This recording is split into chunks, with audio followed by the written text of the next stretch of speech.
El video que están viendo es un video captado desde un microscopio y es el trabajo de nuestro sistema inmunológico, llevando adelante una acción que se llama fagocitosis.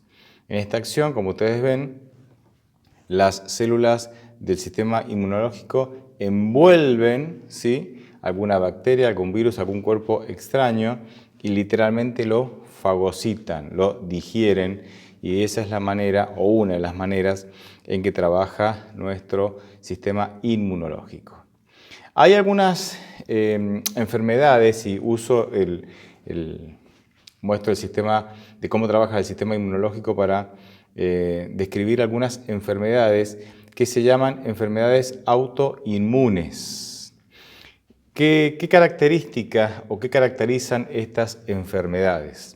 Bien, las enfermedades autoinmunes son aquellas en donde el sistema inmunológico, que trabaja como lo vimos en el video recién, ataca las células sanas de nuestro cuerpo. Es decir, en lugar de atacar a los virus, a las bacterias, a los cuerpos extraños que hay en nuestro cuerpo, el sistema inmunológico ataca a las células sanas de nuestro cuerpo. Esa es la característica de las enfermedades autoinmunes. Voy a darles algunos ejemplos, así, los títulos nomás. Tenemos, por ejemplo, la artritis reumatoidea, el lupus, la celiaquía, el síndrome de Sjögren, que es un trastorno en el sistema inmunológico que se caracteriza por generar sequedad en los ojos y en la boca. Creo que nuestra hermana Beatriz sufre de esto. Un abrazo para vos, Beatriz. Que Dios te sostiene con esta enfermedad autoinmune. La esclerosis múltiple, la tiroiditis de Hashimoto, etcétera, etcétera, etcétera. Esta y muchas otras enfermedades autoinmunes las podríamos definir de manera sencilla diciendo que el cuerpo ataca al propio cuerpo. El cuerpo ataca al propio cuerpo. Uso esto como un disparador, como una ilustración para arrancar con la reflexión de hoy, porque el concepto de cuerpo, Dios, por medio del apóstol Pablo, lo utiliza como una ilustración para darnos a conocer, para mostrarnos cómo es el funcionamiento de la iglesia que Dios mismo ha fundado. Y utiliza entonces el concepto, el funcionamiento del cuerpo, la interacción entre los distintos órganos del cuerpo, para mostrarnos cómo funciona o cómo debería funcionar la iglesia. Déjenme leer entonces y compartir con ustedes 1 Corintios 12, del 12 al 27. Y el texto dice lo siguiente. El cuerpo humano, aunque está formado por muchos miembros, es un solo cuerpo. Así también Cristo. Y de la misma manera todos nosotros, judíos o no judíos, esclavos o libres, fuimos bautizados para formar un solo cuerpo por medio de un solo espíritu, y a todos se nos dio a beber de ese mismo espíritu. Un cuerpo no se compone de un solo miembro, sino de muchos. Si el pie dijera, como no soy mano, no soy del cuerpo, no por eso dejaría de ser del cuerpo. Y si la oreja dijera, como no soy ojo, no soy del cuerpo, no por eso dejaría de ser del cuerpo. Si todo el cuerpo fuera ojo, no podríamos oír. Y si todo el cuerpo fuera oído, no podríamos oler. Pero Dios ha puesto cada miembro del cuerpo en el sitio que mejor le pareció. Si todo fuera un solo miembro, no habría cuerpo. Lo cierto es que, aunque son muchos los miembros, el cuerpo es uno solo. El ojo no puede decirle a la mano, no te necesito. Ni la cabeza puede decirle a los pies, no los necesito. Al contrario, los miembros del cuerpo que parecen más débiles son los que más se necesitan. Y los miembros del cuerpo que menos estimamos son los que vestimos con más cuidado. Y los miembros que consideramos menos presentables son los que tratamos con más modestia, lo cual no es necesario hacer con los miembros más presentables. Dios arregló el cuerpo de tal manera que los miembros menos estimados reciban más honor, para que no haya desunión en el cuerpo, sino para que cada miembro del cuerpo se preocupe por los otros. Si un miembro del cuerpo sufre, todos los demás sufren también. Y si un miembro recibe atención especial, todos los demás comparten su alegría. Quiero hacerles una pregunta debe tener un poquito de trampa. ¿Dónde hay partes del cuerpo? ¿En qué lugar hay partes del cuerpo que no forman un cuerpo? Repito, ¿en qué lugar hay partes del cuerpo pero que no forman un cuerpo? Podríamos poner un reloj acá, ¿no? ¿Para qué? Darles un tiempo. Pero los voy a ayudar. Tiene que ver con el área de la medicina, ese lugar donde hay partes de un cuerpo, o partes del cuerpo pero no forman un cuerpo, tiene que ver con el área de medicina. Exactamente, la morgue. En la morgue hay partes del cuerpo, pero que no forman un cuerpo. Hablando con algunos alumnos que alguna vez tuve que estudiaban medicina, la primera entrada en la morgue era crucial, ¿no? Muchos o algunos definían si debían seguir o no estudiando medicina en base a cómo reaccionaban, cuál era su reacción cuando entraban a la morgue. Contaban algunas cosas interesantes, ¿no? Me acuerdo uno de los profesores, uno de ellos me contaba que uno de sus profesores en la primer clase, no sé qué materia dictaba ahí, en la primer clase les decía, bueno, vayan, tomen las partes de un cuerpo y fórmenme un cuerpo aquí. Así que abrían los freezer y en una bolsa había muchos pies, así que sacaban pies, en otra bolsa había piernas, en otra bolsa había manos, en otra bolsa había así, iban juntando pedazos y formaban un cuerpo, ¿verdad? Esa era la primer clase. Si sobrevivían a eso, podían seguir estudiando medicina seguramente sin dificultad. Pero en la morgue es un lugar donde hay partes del cuerpo sin haber un cuerpo. Y Dios ilustra la iglesia como un cuerpo. Así es que la morgue y la iglesia tienen algunas cosas en común, pero al mismo tiempo son dos establecimientos que se contraponen por completo, son como dos antítesis. Lo peligroso es que podemos correr el riesgo de que la iglesia se transforme en una morgue, donde hay partes del cuerpo, pero no somos un cuerpo. ¿Por qué? Porque estamos desunidos, porque no trabajamos como cuerpo, porque no tenemos la unión armónica que tiene un cuerpo para poder vivir y para poder existir y para poder llevar adelante el propósito que Dios tiene para la iglesia. Quiero ahora ir en esta segunda parte a un caso bíblico.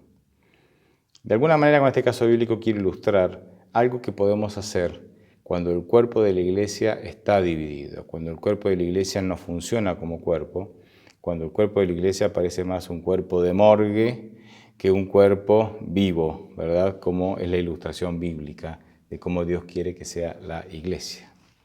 En Lucas capítulo 6 nos encontramos encontramos ahí diversos milagros, se registran ahí diversos milagros y enseñanzas de Jesús.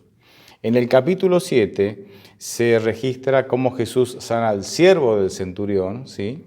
Y también cómo Jesús resucita al hijo de la viuda de un pueblo de un pequeño pueblo se llamaba Naín, al hijo de la viuda de Naín.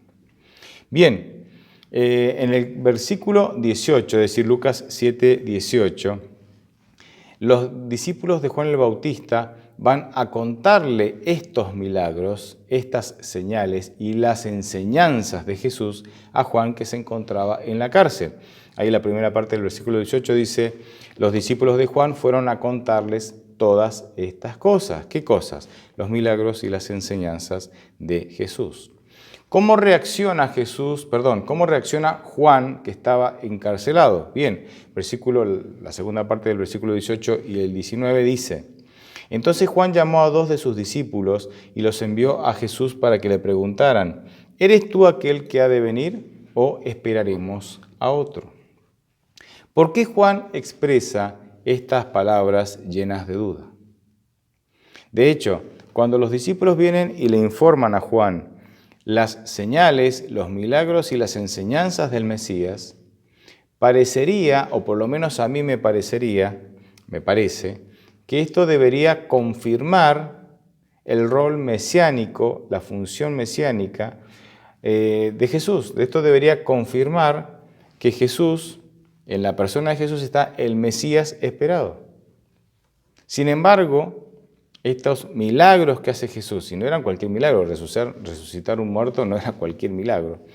Estos milagros que hace Jesús parecen confirmar o hacer dudar o confirmar las dudas que ya tenía Juan. Por eso le manda a decir, ¿eres tú? O sea, Juan escucha los milagros que hace Jesús y en lugar de decir, sí, claro, es Él. Yo tenía alguna duda, pero no, es Él. Estos milagros solo el Mesías los puede hacer. No, en lugar de eso, parece que Él reafirma sus dudas y le manda a preguntar, ¿eres tú el Mesías que esperábamos o tenemos que esperar a otro? Y esto es especialmente contradictorio o especialmente preocupante porque el mismo Juan había sido el precursor de Jesús. Es decir, Juan mismo había señalado a Jesús como el Mesías. En Juan 1:29, el Evangelio de Juan, capítulo 1, versículo 29, Juan el Bautista señala a Jesús y dice, he aquí el Cordero de Dios que quita el pecado del mundo. O sea, Juan señala a Cristo como el Mesías y ahora le manda a preguntar al mismo Cristo, al mismo Jesús, si era el Mesías o no.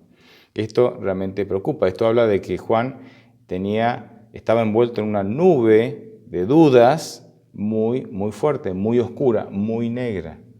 Realmente estaba en tinieblas, ¿verdad? Y en esa oscuridad expresa estas dudas. ¿Por qué Juan expresa entonces estas palabras llenas de duda? Bien, cuando nosotros leemos la historia y el texto bíblico, llegamos a la conclusión de que por un lado, Juan creía que algunas acciones de Jesús lo confirmaban o coincidían con lo que él creía debía cumplir un Mesías. Es decir, los milagros de alguna manera coincidían con el concepto que Juan tenía de un Mesías. Pero, por otro lado, el hecho de que Jesús rehusara tomar el liderazgo de Israel, el hecho de que Jesús no se comportara como un general, como el rey David, y de alguna manera juntara ejércitos como un juez, ¿no?, en el Antiguo Testamento, y juntara ejércitos y los liberara del oprobio romano, del poder romano, incluso el hecho de que Jesús no sacara a Juan de la cárcel, eso hacía dudar a Juan. Decía, este no puede ser el Mesías. ¿Por qué? Porque justamente Juan tenía un concepto del Mesías. Y lo que hacía Jesús no cuadraba con el concepto que Juan tenía del Mesías. Acá hay algunas, por lo menos algunas reflexiones interesantes. ¿Puede alguien que tiene un concepto incompleto, no completo de Jesús, predicar de Jesús? Y sí, claro que sí. Lo vemos en el caso de Juan. Porque hay una realidad. La vida cristiana es un proceso de crecimiento. Nadie nace sabiendo. Juan, aunque estaba adelantado en su época a muchos, incluso estaba adelantado en su época a los estudiosos de las Escrituras, aunque él no había ido a las escuelas formales, él estaba adelantado a los estudiosos. Así todo, todavía no había llegado al total conocimiento, a su total crecimiento. Él todavía necesitaba seguir creciendo. Cuando tenemos un concepto equivocado de Jesús, la manera en que actúa Jesús a nosotros nos puede desorientar. Cuando tenemos un concepto equivocado de Dios, la manera en que Dios responde a tus oraciones, de manera positiva, de manera negativa, o con una espera, ¿no? O sea, retarda su respuesta dándonos la idea de que tenemos que esperar, nos puede desorientar. Cuando yo no tengo un concepto claro de cómo es Dios y de cómo gobierna Dios el universo, entonces la manera en que Él contesta mis oraciones me pueden desorientar, porque no siempre coincidirán con lo que yo creo que Él tiene que contestar. El gran predicador Spurgeon, en algunas de sus horas más oscuras.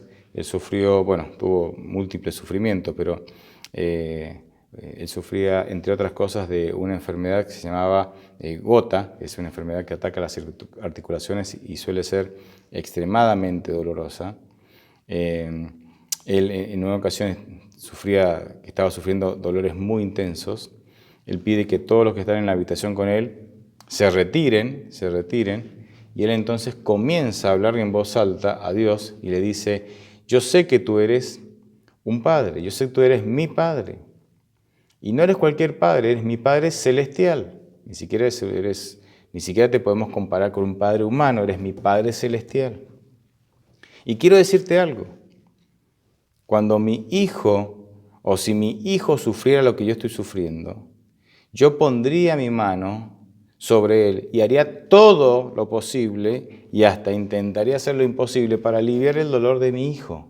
Bueno, quiero que sepas que no veo, tú que eres mi padre, no veo tu mano. Por alguna razón yo no veo tu mano. Porque estoy sufriendo de una manera que nunca he sufrido, ya no soporto más y quiero ver tu mano, porque yo que soy un padre y soy pecador, haría eso por mi hijo y tú eres un padre perfecto. Dice la historia que esa oración marcó un antes y un después en la vida de Spurgeon. Y lejos de que esa enfermedad lo alejara de Dios, fortaleció su relación con Dios. Pero vamos a un caso más contemporáneo.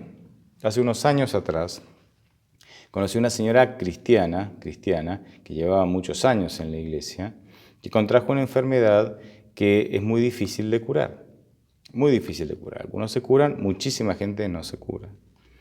Y esta señora entonces, de alguna manera, no solamente sufría la enfermedad, lo cual era lógico, sino que esto afectó y mucho su relación con Dios.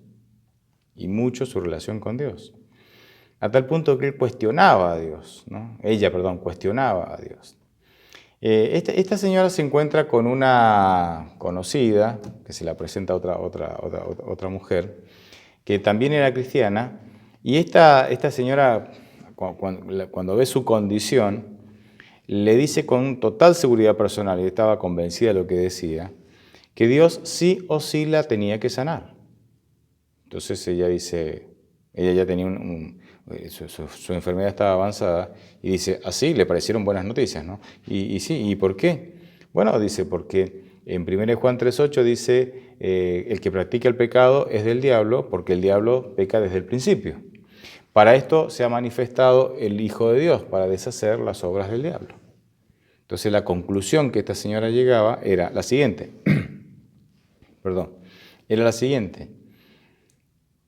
El Hijo de Dios se ha manifestado para deshacer las obras del diablo. La enfermedad, de alguna manera, no es de origen divino, es de origen satánico. Y si la enfermedad está dentro de las obras del diablo, y el Hijo de Dios vino a manifestarse para deshacer las obras del diablo, Dios sí o sí tiene que sanar. Y entonces la señora que estaba enferma quedó muy entusiasmada con esta interpretación y comenzó a asistir a la iglesia de esta nueva amiga, ¿no?, que le había traído esperanza con este mensaje bíblico. Yo no voy a analizar el texto, pero una rápida mirada al contexto del pasaje, nos damos cuenta que las obras del diablo son el pecado. Se viene hablando que el pecado es de origen satánico, el que practica el pecado de alguna manera está del lado de Satanás, y Jesucristo vino a deshacer las obras del diablo. Según el contexto de este pasaje, el concepto obras del diablo no es otra cosa que el pecado. De ahí a darle una interpretación más amplia, digamos, es peligroso. La cuestión es que esta señora no se sanó. Y su enfermedad fue empeorando, y ella cayó en una profunda rebeldía contra Dios, pero profunda rebeldía contra Dios. De hecho, sus últimos minutos estando consciente, porque después ella cayó en un estado de inconsciencia durante un par de días y luego murió. Sus últimos minutos conscientes fue despotricando a gritos en contra de Dios, arrojando cosas en contra de Dios. Interesante este caso que me tocó vivirlo de cerca. Cuando uno no tiene un concepto correcto de Dios, la manera en que Dios contesta mis oraciones, porque Dios siempre contesta nuestras oraciones. A veces dice sí, a veces dice no, y a veces dice tienes que esperar. Pero Dios siempre contesta. Nosotros tenemos la costumbre, los cristianos suelen tener la costumbre, de que si Dios le pediste algo y Dios contestó positivamente, dice Dios contestó mi oración. Pero si le pediste algo y Dios contestó negativamente, o Dios hace esperar la respuesta, decimos Dios no contesta mis oraciones. Y no es que no te contestó, sencillamente te dijo, no, la respuesta que Él te dio no coincidió con lo que vos querías. O los tiempos para responderte no coinciden con los tiempos que vos, el tiempo que vos querés que venga la respuesta. Pero bueno, tenemos algunas cosas que corregir y aprender todavía. Repito para cerrar esta parte, el concepto que vos tengas de Dios puede de alguna manera afectar tu relación con Él, porque cuando vos tenés un concepto errado de Dios, no comprendes, te va a desorientar la manera en que Dios contesta tus oraciones. ¿Cuál fue la respuesta que Jesucristo le dio a Juan? Recordemos que Juan le mandó a preguntar si él era el Mesías o si debíamos esperar a otro, cuando Juan mismo había declarado que Jesús era el Mesías. ¿Cuál fue la respuesta de Jesús? Bien, está registrada en Lucas 7, versículos 20 al 22, y el texto dice así. Aquellos fueron a ver a Juan y le dijeron, Juan el Bautista nos ha enviado para que te preguntemos si eres tú el que ha de venir o debemos esperar a otro. En ese mismo momento Jesús sanó a muchos que tenían enfermedades, plagas y espíritus malignos, y a muchos ciegos les dio la vista. Entonces Jesús les respondió, vuelvan y cuéntenle a Juan lo que han visto y oído. Los ciegos ven, los cojos andan, los leprosos son limpiados, los sordos oyen, los muertos son resucitados, y a los pobres se les anuncian las buenas noticias. En otras palabras, las obras de Jesús coincidían con la descripción que el profeta Isaías hacía del Mesías. Esto es interesante.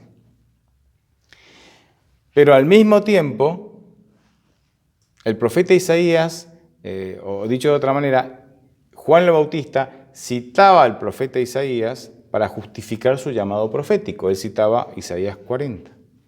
Así es que Juan el Bautista creía en el mensaje del profeta Isaías, a tal punto que citaba Isaías 40 para justificar su llamado profético como precursor del Mesías, pero este mismo Juan no creía el mensaje del mismo profeta Isaías que describía la función o las obras que Jesús hacía como Mesías. Pero más interesante todavía es lo que Jesús dice después que Juan le manda a preguntar, manifestando así las dudas de si Jesús era el Mesías o no. El versículo 28 de Lucas 7 dice, yo les digo que entre los que nacen de mujer no hay nadie mayor que Juan el Bautista. A ver, quiero que entendamos esta situación para poder resaltar una enseñanza interesante acá. Juan el Bautista había tenido sobradas evidencias de que Jesús era el Mesías. Juan el Bautista, tomando esas evidencias, había declarado que Jesús era el Mesías. Juan el Bautista había tenido una comunión estrecha con Dios que le había permitido recibir revelaciones de Dios, porque se lo menciona como profeta en Lucas 7, como profeta de Dios, y en esas revelaciones él sabía muy bien que Jesús era el Mesías, pero ahora manifiesta duda. Ahora, ¿qué hizo Jesús con la duda de Juan? Cuando Juan más dudaba, Jesús decidió resaltar las virtudes de Juan el Bautista, en lugar de resaltar las dudas que Juan el Bautista tenía sobre él como Mesías. ¿Me entienden? En el peor momento espiritual de la vida de Juan, Jesús eligió hablar de las virtudes de Juan y no de la duda o de la fe defectuosa que Juan estaba teniendo en ese momento. Jesús podría haber dicho con toda autoridad y nadie podría decirle nada. Jesús podría haber dicho, ¿qué pasó? Mi mejor profeta, mi precursor, aquel que recibió revelaciones que otros no han recibido, ahora duda de mí. No, pero Jesús no. Jesús eligió exaltar a Juan, resaltar las virtudes de Juan, mencionarlo como que no hay más nadie mayor que Juan, en medio de la duda de Juan, en el peor momento espiritual de Juan. ¿Qué hacemos nosotros como iglesia? ¿Qué hacen las iglesias cristianas cuando sus miembros, cuando aquellos que asisten, pasan por momentos de dificultad? Cuando les falta la fe, cuando pecan, cuando se alejan de Dios, cuando están pasando un momento espiritual, un mal momento espiritual, justamente porque se han alejado de Dios. ¿Nos acordamos de sus virtudes o nos acordamos de todas las cosas negativas que circunstancialmente están viviendo en ese momento? Esto es muy interesante. Porque si vos querés que, si hay una parte del cuerpo que está enferma, si hay una parte del cuerpo que espiritualmente no está bien, vos tenés que sanar, tenés que ser instrumento de salvación y de sanación para esa parte del cuerpo. Criticarlo, juzgarlo, condenarlo, expulsarlo, hacerle el vacío, ignorarlo, no suele ser la mejor manera, ni el mejor método ni medio para que esa parte del cuerpo de Cristo, que es ese miembro de iglesia, pueda sanarse, pueda recuperarse. Pero las iglesias cristianas muchas veces caemos en este error. Nosotros tenemos que ser compasivos con aquellos que no están bien, porque Dios es compasivo con nosotros cuando nosotros no estamos bien. Nuestro gran ejemplo es Jesús. Quiero mostrarles un video, es muy breve. Esto pasó en un equipo de remo, ¿sí? De mujeres, un equipo de mujeres que reman, son alrededor de unas 12 mujeres, que reman en mar abierto, ¿sí? Reman en mar abierto. Así es que estas mujeres compiten son equipos de un mismo país, en este caso es un equipo español. Y en una competencia, a una de ellas, ustedes van a observar el video, a una de ellas, ¿sí? Se le rompe el anclaje donde ella apoyaba su remo y de esa manera podía hacer la acción de remar, ¿sí? Justamente uno puede remar porque el remo está anclado en un sector ahí del bote. Así es que ella quedó sin la posibilidad de remar. Tuvo que sacar el remo, ustedes lo van a ver en el video, coloca el remo al medio de la fila de todas sus compañeras para que no estorbe a nadie, y estaba ahí. ¿Qué hacer? ¿Qué hacer? Y acá habían dos decisiones importantísimas. Y estas decisiones las vamos a ver en el video, así que los invito a que lo podamos ver.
¿Se dieron cuenta de cuáles son las decisiones?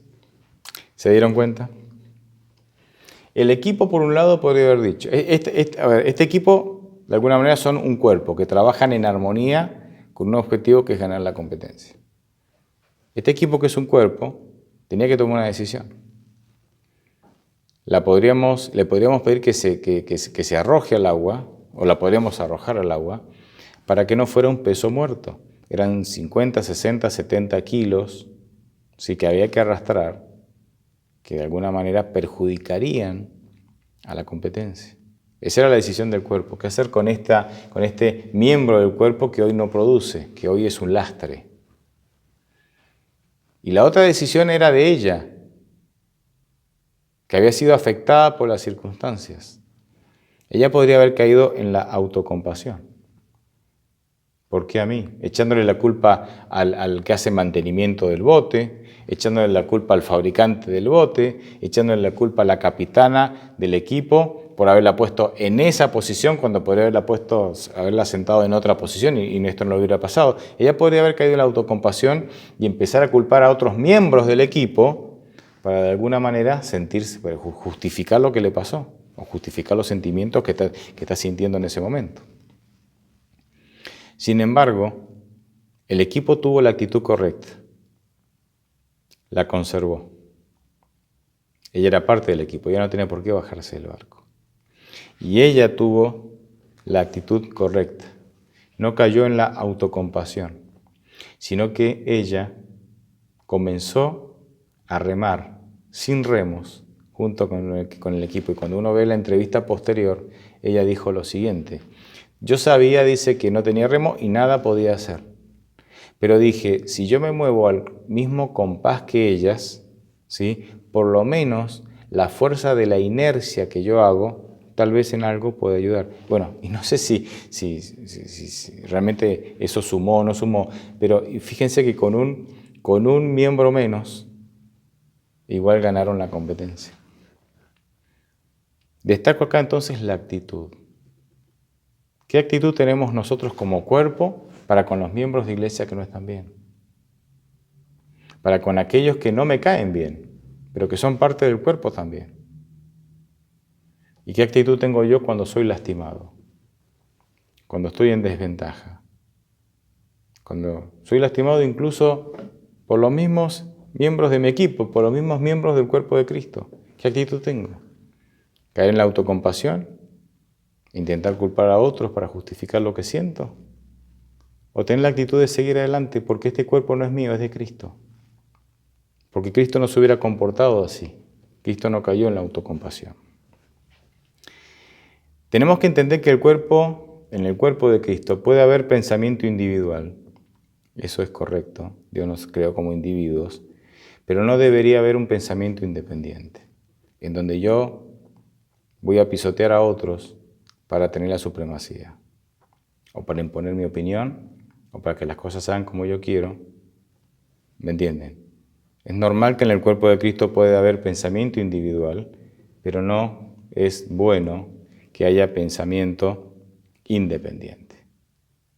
Eso realmente no suma.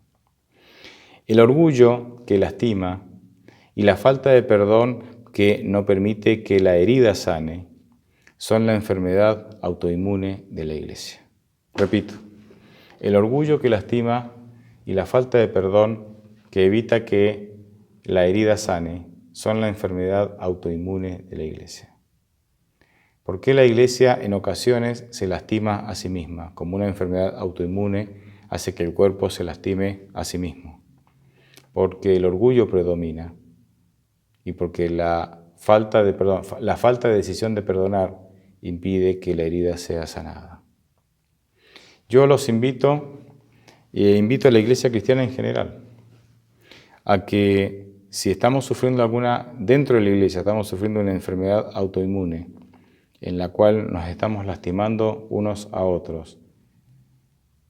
Si bien las enfermedades autoinmunes en la medicina, cuando alguien sufre este tipo de enfermedad, la medicina no parece tener un remedio todavía eficaz para esas enfermedades.